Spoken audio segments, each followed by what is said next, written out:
The term hyperlethal inspires strong and differing emotions in all Halo fans. You may think that it's the coolest thing ever, describing two of the best Spartans. You may think that it makes no sense whatsoever. And you also may think that it is just simply a descriptor for all of the Spartans. And at different points of time, each one of you would be correct. It did describe two of the best Spartans. It made absolutely no sense, and it now does describe every Spartan. Well, almost every Spartan, and we'll get into that. So today, let's dig into the divisive term, from beginning to end, how it started, how it's changed over time, how the meaning of it has changed over time, in what forms of media did it change, and when were those changes made canon. Let's look at what it means both now and then, and what it means going forward. But first, a point of clarification.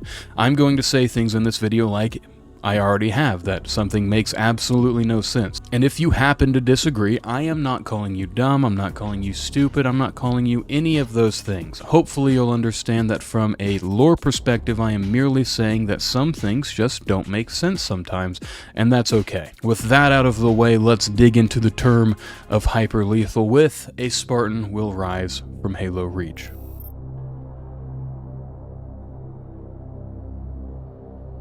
We knew this day would come. They have found our fortress among the stars. The Covenant are on Reach. They will burn this planet, kill millions, and when Reach falls, and fall it will, there will be nothing left to stand between them and Earth.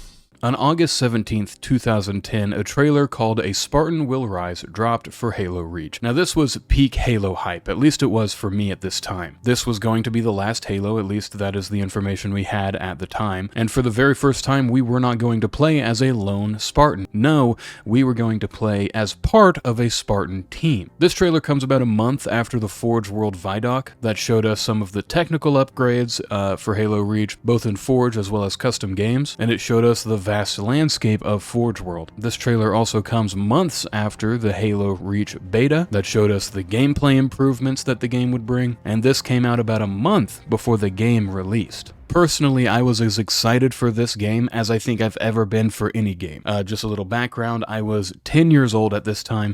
I used to come home early every single day from school, and I would go into my computer room at my parents' house. This is back when computers had computer rooms for some reason, even though it was still a desktop tower and a monitor, although it wasn't anything like I have today, but still, it had a whole room, and I would go in there every single day and I would watch the Forge World Vidoc and the Spartan Will Rise trailer. I did that every single day before football practice. I also remember about a month after the game came out, I hadn't gotten it yet.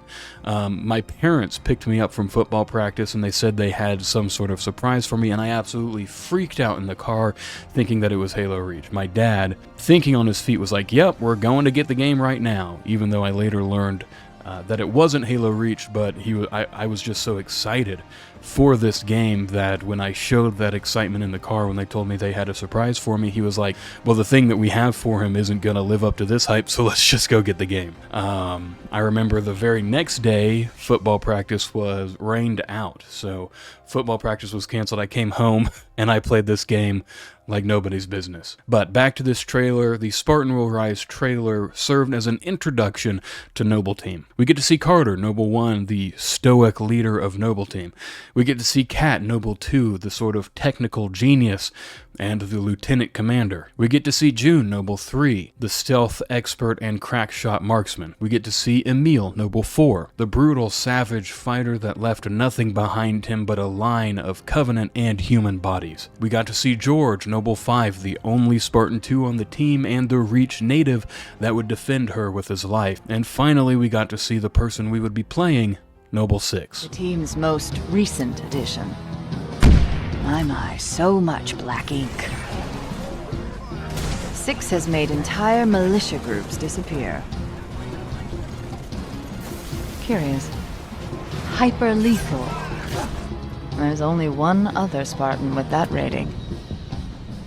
So, what does hyper-lethal actually mean? What does the designation do for the people who have it? Unfortunately, at this time, absolutely nothing in both regards. Hyper-lethal means nothing. So why even say it? Well, I think they said it because of Halo 2 and Halo 3 ODST. Halo works when the Master Chief is at the helm. Back when Halo 2 came out, if you were active on early forms of social media back in the day, which were forums, or if you had friends at school that played Halo, you'll remember that while today we look back at Halo 2 as one of the greatest games of all time and a classic, back then it was hated. Nobody wanted to play as the Arbiter. Nobody actually liked him at that time. Nobody wanted to play as the Arbiter, and nobody wanted a game that ended on a cliffhanger with the Arbiter as the last mission. The fans hated the Arbiter so very much that Bungie actually changed their entire vision for Halo 3. They changed it from being sort of the Arbiter story to being back to a Master Chief story to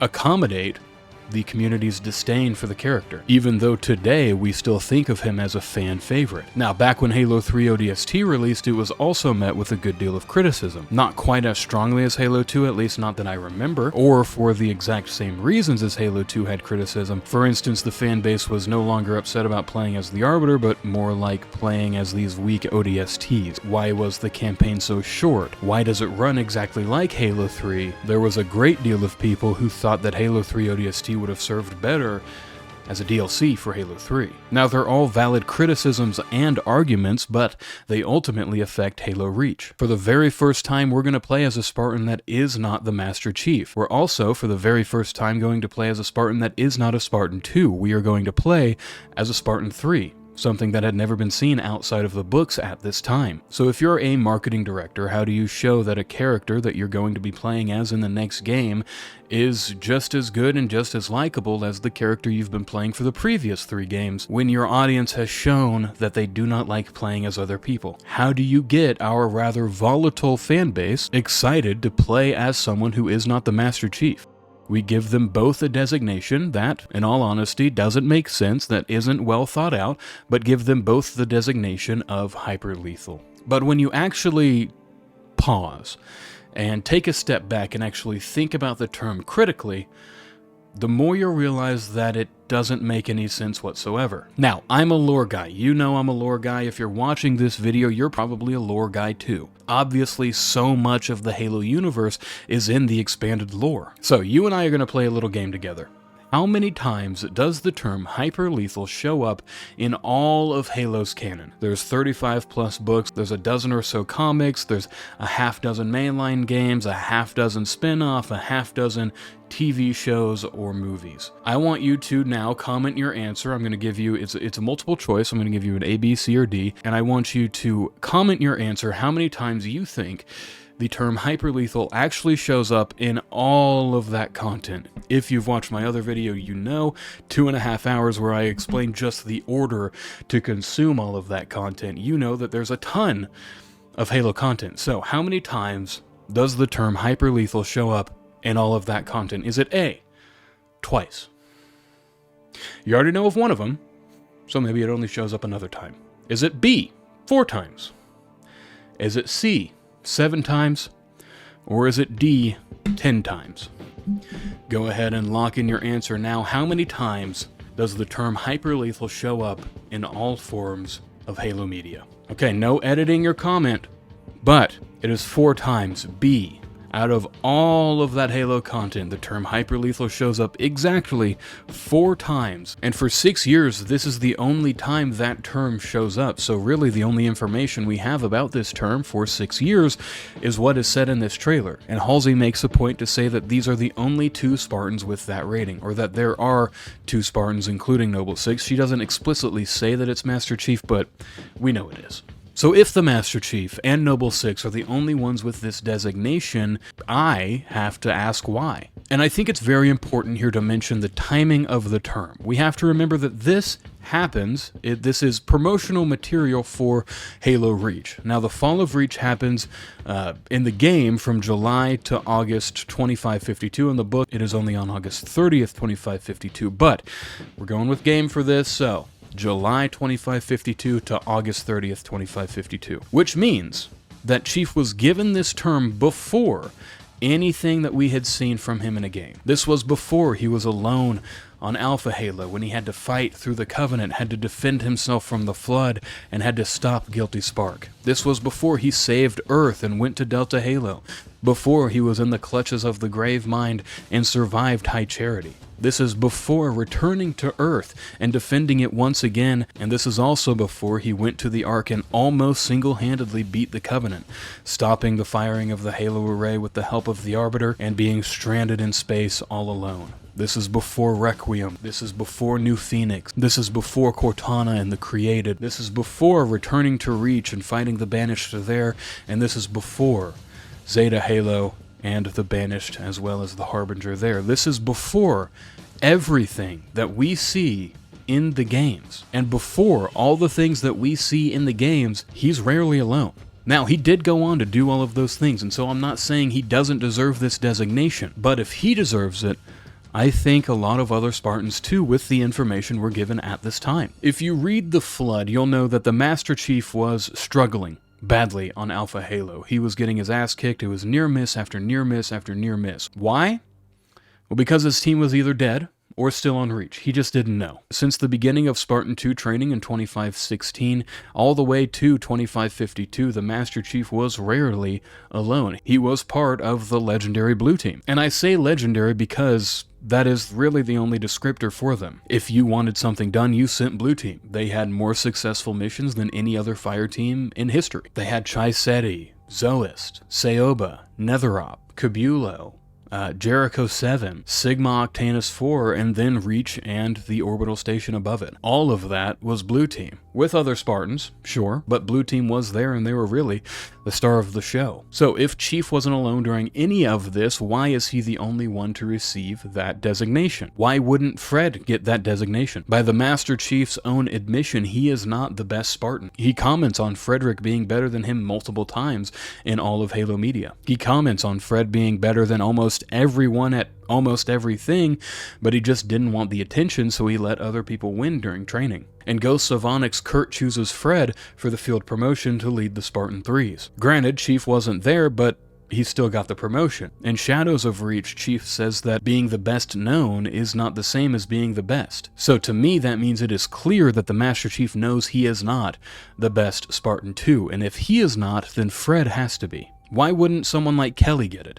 Kelly is probably the fastest human in human history. She is so fast that she has to force herself to slow down when she's sparring with other Spartans so that they can get the benefits of training as well. The Spartan was so incredibly fast that there are multiple instances where the Chief leaves her behind to deal with something while the rest of Blue Team hightails it to their objective because he knows that she will still beat them, given a head start of multiple miles. That is crazy speed. Why wouldn't someone like Linda get it? The crack shot sniper that was so incredibly good that she was her own spotter. The sniper that was able to take out Banshee pilots hanging upside down from a cable, one-handed. It's a story that everyone knows. It's super famous because of its impressiveness. If anyone deserves to be hyper-lethal, it is someone who can do that. But let's take it a step further.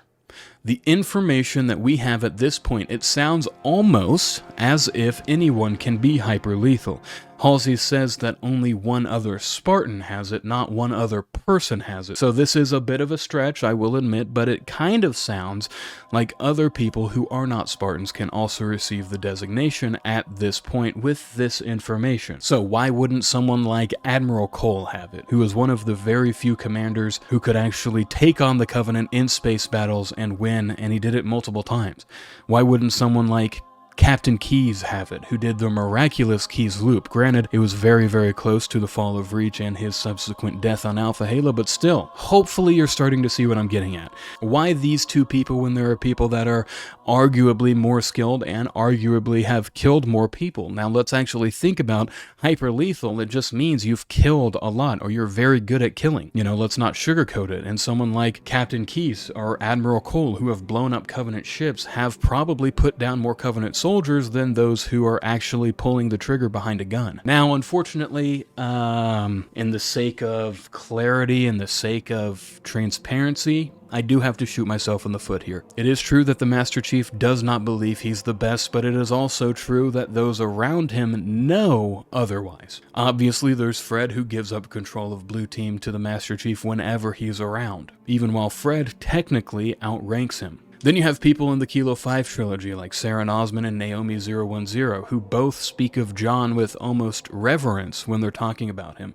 and they both are deeply saddened by his disappearance in late 2552, both of which call John the best of them. Then there's people like Jerome, who after learning that the Spartans are still kicking ass throughout the galaxy, he comments on not all of the Spartans, not Blue Team, but John. And finally you have Halsey, who herself, admittedly, is a little biased, but she has always thought of John as her absolute favorite. Now, again, she's a little bit biased, but nevertheless, her opinion is just as valid as anyone else's. Now I'm going to stop picking on Master Chief here and let's talk about Noble 6. And this is really an easier nut to crack. Why is Noble 6 hyper lethal? Well, you tell me. The file is covered in black ink, and it's done so purposely. You are meant to fill in those gaps. It's why the Master Chief wears his instantly recognizable armor, while Noble 6 wears whatever armor you put him in. He's yours to play with, he's yours to write for. We know some key details. We know that he was basically an assassin for a high-working officer, who we don't actually know. There's speculation that is Accurson, but that is speculation. Officially, we do not know. He was also a test pilot for the Saber program. We learned that in Halo Reach. Other than that, that's pretty much so. Why is Noble 6 hyper-lethal, other than the out-of-universe reason for the fans to think of him as an equal to the Master Chief? You have to fill in those blanks yourself. So, you tell me in the comments below. Why is Noble 6 hyper-lethal to you? Now, there is another aspect of this term that people really hold on to emotionally, and rightfully so. What do these two characters have in common other than being Spartans and Mjolnir? They are player characters. Yes, they have Mjolnir armor, though it is technically different. Yes, they are Spartans, but of different generations. Yes, they fight the Covenant, but in vastly different ways, so what do they have in common? What is it that these two players have in common to give them that hyper-lethal designation? You. And me. This is a sentiment I've seen online a lot when I talk about this. There is a contingent of people who believe that the only reason Noble 6 and Master Chief are the only two hyper-lethal characters in all of Halo is because they are player characters. Even that the term hyper-lethal is simply describing player characters. But this is something that I unfortunately do have to disagree with. As I talked about earlier with Halsey's wording there, it kind of opens it up to anyone being hyper-lethal. So is the Arbiter hyper-lethal? I mean, Oni did recommend assassinating him because he killed so many people. But what about, the ODSTs of Alpha 9? They are not considered hyper-lethal, but they are all player characters. Now, all of that being said, what's the actual reward for getting this designation? Well, again, as far as I can tell with this, absolutely nothing. There's no sign of an increased pay, increased accommodations, more missions, better missions, more glory, nothing. For all intents and purposes, it is a useless term to the people that have it. We're going to have to take a quick break here because I want to talk to you about our sponsor, which is actually not an official sponsor, because I'm scared of talking to companies, but actually our streams. Yes, every Tuesday and Thursday I'm streaming on Twitch from 6 p.m. to 8 p.m. Usually we're playing Halo, whether that be, custom games, or we'll do challenges in the campaigns, we'll do a lot of matchmaking as well, or we'll just be playing, whatever game is on the mind at that time. That's how we do rip-offs. This team is sponsored by Grilled Cheese Burrito. What the fuck? Is that a first-time chat or two? Every other Sunday, however, I'm going to start doing, hopefully by the time this comes out, I've already done a couple of them, we're going to start doing little Q&A streams here on YouTube. So no need to go over to the other platform of Twitch. Stay right here on YouTube and they'll be here. At time of recording, I don't have a set schedule for them. Again, like I said, hopefully by the time this comes out, we have a couple of them up, so you should know, and I'll have it in the description below. Another thing you might want to consider doing is joining the Discord. It's another great way to support me. Another thing that I kind of want to float here, because people have been asking, or whenever I talk about the life side of being a content creator, people always ask, hey, do you have a Patreon? Hey, is there any other ways to support you? And so I kind of want to float that idea here and get the input from you guys, because, you know, I do not want to paywall anything, but I think, you know, maybe if we had a Patreon, if I could upload content a couple days early there, and then here on YouTube for free to everyone else. You know, I don't want to paywall something to make it so that you have to pay to see a sort of content or a piece of content. That will never happen for me. You're always going to be able to see what I'm doing for free, but maybe early access, maybe more access or something like that. I'm not quite sure. I wanted to float the idea to you guys and see what you guys had to think about it, so let me know. Anyway, let's get back to the video. Now, let's talk about the change. In 2016, the game of Hyper Lethal completely changed. A tabletop game came out by the name of Halo Ground Command from Spartan Games. Now, this took some doing to get this information. Spartan Games is no longer a thing. They have gone under. They no longer produce the game. I can't find the game anywhere locally. You could buy it online, but it's not cheap, and I didn't really want to do that. I couldn't find anyone official to talk to have it. However, I was finally, after a lot of digging, able to find a Discord server that is committed to keeping these games alive, both Halo Ground Command and Fleet Battles. And they were able to point me to the correct information for this, and this comes specifically from the Halo Ground Command Spartan card, which reads, Spartans are biologically enhanced, cybernetically augmented super soldiers who wear Mjolnir-powered assault armor, which further amplifies their strength, speed, and resilience. While the Spartans were created to deal with colonial unrest, they now stand in the front lines of war against the Covenant as the UNSC's most elite force. Each Spartan is a hyper-lethal special forces operative, capable of wielding every vehicle and weapon in the Covenant and UNSC armory, and committed to the completion of their mission no matter the odds or opposition. A single Spartan can sway entire campaigns. Even their presence acts as a force multiplier by raising the morale of nearby UNSC troops, though their numbers are too few to commit to any operation without significant tactical or strategic value. So, what does that mean? From this information, we can now broaden the scope of hyperlethal. No longer is it two Spartans that make little to no sense for them to have this designation. Now, it seems like it is any Spartan who can wear Mjolnir and who knows to use every piece of equipment from the UNSC and the Covenant. And that actually, for the very first time, gives us really great context and information. And it also gives us, finally, the application of the term hyperlethal. Now, all of a sudden, because one character card of a discontinued game from a company that no longer exists, we have tangible information for the term. And it makes total sense. If you can wear Mjolnir, you have the augmentation, so you are already someone who is extremely dangerous. We know Spartans are trained on almost everything, particularly in the post-war galaxy where a lot of the Covenant tech was much more widely known and used. This is something that set the Master Chief apart in his being able to survive Alpha Halo, Delta Halo, the Ark, all of that, being able to scavenge for resources and to use Covenant weaponry against them. And so now what we know about that is basically every single Spartan is hyper lethal, with some caveats that we'll get to later. We know this because only Spartans can don Mjolnir, and Spartans were trained in UNSC and Covenant equipment as we see in the War Games simulations. Now I think it's also important here to make a distinction between old lore and new lore, because if you read something like The Fall of Reach, Ghosts of Onyx, First Strike, you'll remember things like the Master Chief and other Spartans having to learn Covenant equipment on the fly, having to learn how to fly a Banshee without previous knowledge, how to use a plasma rifle that's fallen at their feet. Back then, humanity knew basically nothing about the Covenant, both in terms of its structure, its technology, even its species, really. But with new and various retcons, we know that a lot of the Covenant's machinery, a lot of the Covenant's weaponry were studied by humanity, pretty early on in the war. For instance, in Halo Oblivion, Blue Team is able to recover an elite's combat harness. And so these are things that would be studied, and the findings of those studies would be made available to Spartans for training. Now, this is the sort of thing that I live and breathe for, something that people in the broader lore community lives and breathes for. For 6 years, we knew basically nothing about a term that made basically no sense whatsoever, but now because of a game, it finally has context, it has meaning, it has application. But there's still some more information to come. And there's also some information that's still missing at this point. It still doesn't get you better pay, it still doesn't get you better jobs, it still doesn't get you better accommodations, it doesn't improve your living situation, your rank, it doesn't improve basically anything about your life. Still, even though you have that designation, it's basically meaningless. In 2018, the Spartan Field Manual came out, and this is the only piece of Halo media that mentions hyperlethal twice. Now, the Spartan Field Manual is not my favorite thing on the planet. It is written and reads like it's for children.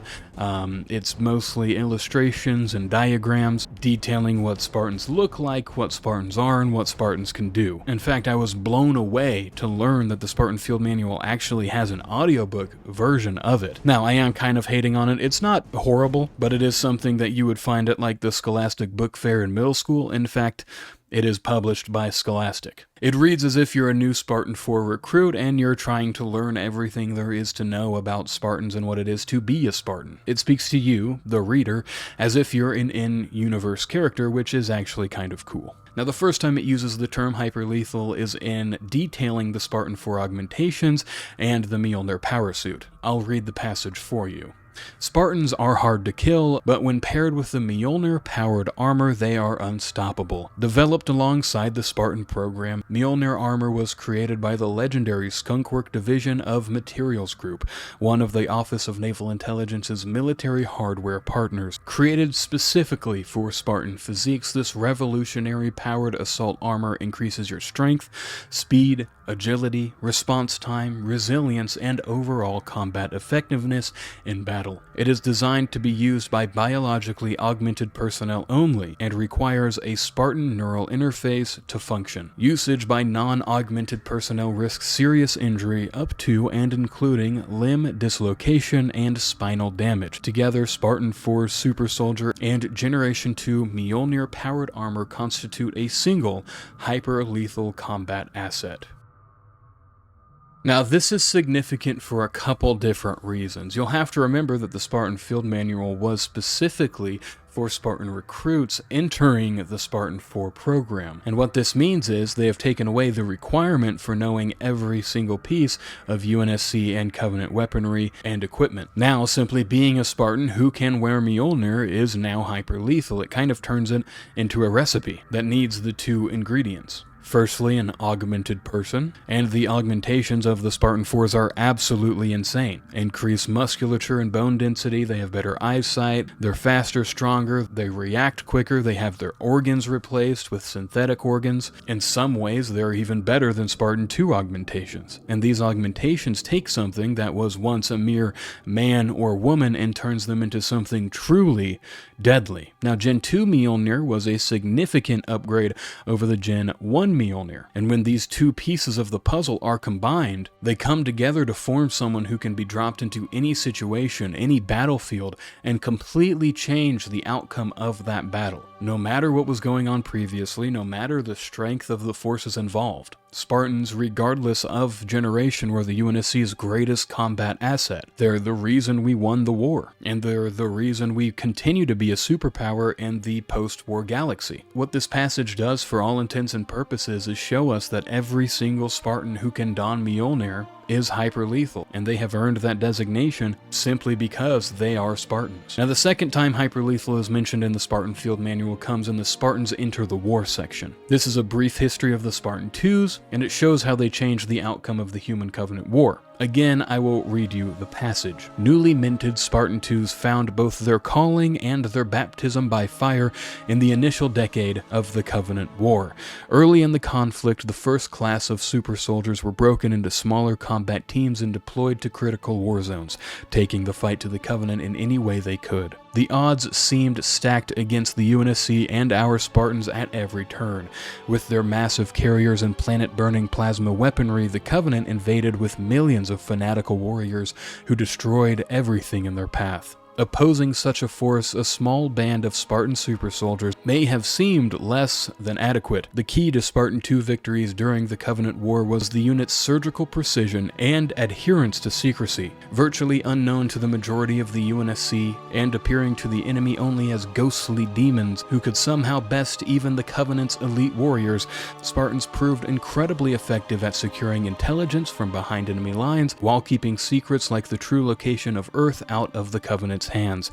During these early conflicts, the Master Chief cemented his legendary status. John 117's blue team fought on dozens of besieged worlds, buying valuable time for orderly UNSC withdrawals and civilian evacuations, and leading strikes deep into the heart of enemy forces to destroy key ships and eliminate Covenant commanders. Due to their extraordinary success in the face of overwhelming odds, the Spartan IIs and the Master Chief are rated as hyper-lethal by ONI tactical analysts. So that was a lot of information, but what does it all mean? The term hyperlethal was made to show that one character is just as good as another. It is now to show that every single Spartan is equally as effective. You know, I get asked all the time if Spartan blank would beat Spartan blank. Would Spartan generation blank beat Spartan generation blank? And in the eyes of the UNSC, it doesn't matter because they are all equally hyper-lethal. It is the great equalizer. It is the blanket covering all Spartans in one designation. Horvath is equally as hyper-lethal as Linda. Lucy is just as hyper-lethal as Grace. If someone has received the Spartan augmentations and they are able to don the Mjolnir power suit, they are hyper-lethal, no matter age, race, sex, generation, what have you. They are all hyper-lethal. Now, I'm sure that you have noticed that I keep saying, who puts on Mjolnir?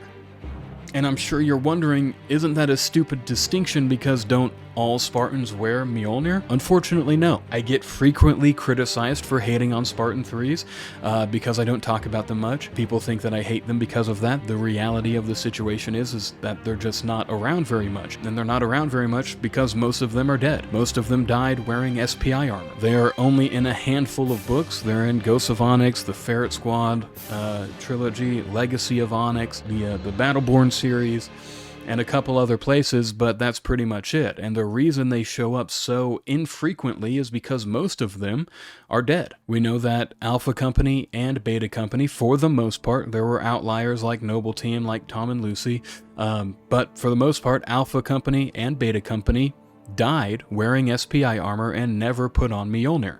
So based on our actual definitions that we have now, they are not considered hyper-lethal. All three sources that we have really specify that Mjolnir thing. A Spartan Will Rise trailer talks about Chief and Noble 6, both of them have Mjolnir. Spartan Ground Command, as well as both instances in which it is mentioned in the Spartan Field Manual, mention Mjolnir as well. So those Spartan 3s who were given Spartan augmentations, sure, but never put on the armor, are not considered hyper-lethal by the UNSC. However, there are those Spartan 3s that did put on the armor, and those that actually survived the war and integrated sort of into the Spartan 4 program, they were given armor as well. So, for just some clarification, Noble Team would be considered hyper-lethal. They had the augmentations, they had the armor.